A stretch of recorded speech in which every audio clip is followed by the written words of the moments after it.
Returning now to the remarkable story of the missing hiker rescued after spending almost 2 weeks lost in Kosciuszko National Park. We're joined now from Wagga Wagga by New South Wales Police Superintendent Andriew Spliet. Superintendent Spliet, thank you so much for joining us. What a fantastic outcome after this 2 weeks of searching.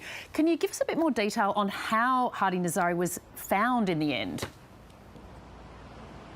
Yeah, good morning and thanks for having me on. Yesterday afternoon about 3:15 p.m, it's been reported that he was heard calling out to a group of hikers who were up in the area there.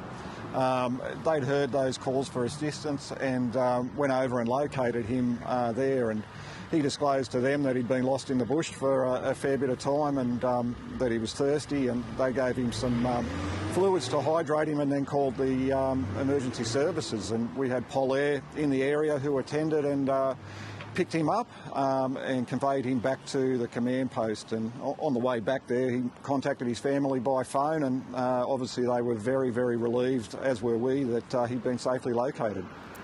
Indeed, and I understand he was found about 10 kilometres from where he was last seen. Do we know any more about how he got lost in the first place? Yeah, well, he got separated from his friends, as we know. We've got statements from those individuals early on in the piece, and they'd outlined that he was there 1 minute with them and stopped to take some photographs, and then they hadn't seen him since after that. So it appears that he's just got lost and disorientated up there, and as you rightly mentioned, where he was located was about 10 kilometres as the crow flies from the command post area. Now, this was a 2-week search, which is a pretty long time for someone to be surviving in the wild, in the wilderness. I understand a couple of days ago you found a message that he'd left on a camera that searchers came across. Can you tell us a bit more about what that message said and why it gave searchers hope to keep looking? Yeah, on Sunday we located a camera bag, a camera, a lighter and a little like fireplace area where it looks like he'd set up camp for a period of time, and we'd spoken to the family and gave them the contents of what was on that camera, and they've asked that that not be released, so I won't betray their confidence. But I will say that any items that we find when we're looking for somebody in such dense bushland and difficult terrain like he was lost in really reinvigorates the search team to keep going and to locate that person, hopefully safe and well, which we've done in this case. We've heard a little bit about how he survived. Can you tell us a bit more about that and what sort of condition he was in when he was finally rescued? Yeah, my inspector spoke to him yesterday afternoon when he first got back to the command post, and again at 11 o'clock last night when he was up in hospital. We were just checking to see how he was travelling. He's outlined that he pretty much slept, rested during the evenings and then just walked relentlessly during the daytime.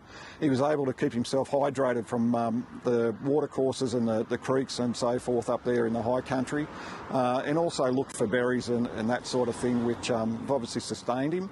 And he'd also said that he came across a hiker's hut up there that had 2 muesli bars, and that's pretty much all that he's had for the last 2 weeks. So a really good effort by him to stay alive, and a great effort by the search team, the volunteers, the police, the other partner agencies to just keep going and get a successful result with this one.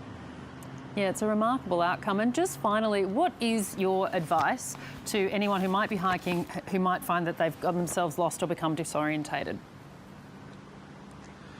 Yeah, generally our searches will go down towards watercourses and so forth. That's where people generally tend to go down mountains and that sort of thing once they get a bit exhausted from being out in the conditions. But just stay put. We'll eventually find you. We put a lot of resources, a lot of time, a lot of energy into the searches, and you know, if you're close to a water source, close to a water course of some description, we'll get there and we'll find you. So that's the advice. And also, if you're going out in those sort of terrain, take a personal locator beacon. They're just, they're life-saving. So that'd be my advice to people out there.